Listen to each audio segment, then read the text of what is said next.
اور قرآن ایک ایسی کتاب ہے جس کا اللہ تعالی نے دنیا میں کوئی ثانی نہیں بنایا. یہ قرآن کے الفاظ یہ ایک معجزہ ہیں، ان کی ایک کرامت ہے،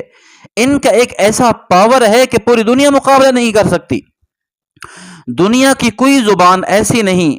اگر ایک بندہ بات کرتا ہے تو نہ جاننے والا یہ کہتا ہے یار پتہ نہیں یہ کون سی زبان میں بات کر رہا ہے. یہاں تک کہ پوری دنیا کی کتابیں جو زبانیں ان کے استعمال کی گئی ہے، بائبل ہے، یہودیوں کی کتابیں ہیں، نصرانیوں کی ہیں، بہت سے مذاہب ہیں جو آج بولے جاتے ہیں، ان کی اپنی کتابیں ہیں، مذہبی کتابیں ہیں. اگر وہ کوئی بات کر رہے ہوں، اس کا ترجمہ کر رہے ہوں، خود اس کو پڑھ رہے ہوں، دوسرا بندہ نہیں سمجھ سکتا کہ یہ کون سی کتاب پڑھ رہا ہے، کون سے مذہب کی ہے. یہاں تک کہ اللہ تعالی نے قرآن کو ایسی جامعیت، ایسا معجزہ دیا،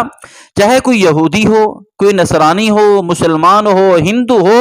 ٹھیک ہے وہ عربی سے واقف نہیں ہے، عربی اس کو نہیں آتی، پوری کائنات کے لوگ تو عربی نہیں جانتے، لیکن جب اللہ کا کلام پڑھا جاتا ہے، چاہے مشرق مغرب شمال جنوب والے، جہاں سے تعلق رکھنے والے، جو زبانیں بولنے والے ہیں، جب قرآن مجید سنیں گے تو سب کی زبان سے نکلے گا یہ قرآن ہے، یہ اللہ کا کلام ہے. یہ معجزہ صرف قرآن کا ہے، قرآن کے علاوہ اور کسی کتاب کا نہیں ہے کہ انسان پڑھنے والا ہو دوسرا اس کو آسانی کے ساتھ سمجھ سکے. حالانکہ بعض قومیں ایسی ہیں جو عربی سے ایک لفظ عربی کا نہیں جانتی، ایک لفظ ان کو عربی کا نہیں آتا، لیکن جب بھی قرآن پڑھا جاتا ہے تو ان کی زبان سے نکلتا ہے یہ قرآن ہے، مسلمانوں کی کتاب ہے. تو اس لیے اللہ تعالی نے مسلمانوں کو بطور معجزہ ایک کتاب دی، قرآن دیا، کہ اس کا مقابلہ کوئی نہیں کر سکتا.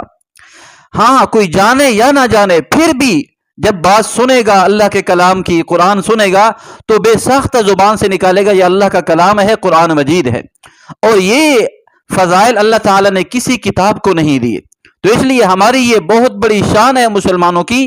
کہ اللہ نے ایسی کتاب ہمیں عطا فرمائی ہے جس کو پوری کائنات کے لوگ جانتے ہیں، یہ اللہ کا کلام ہے، قرآن مجید ہے.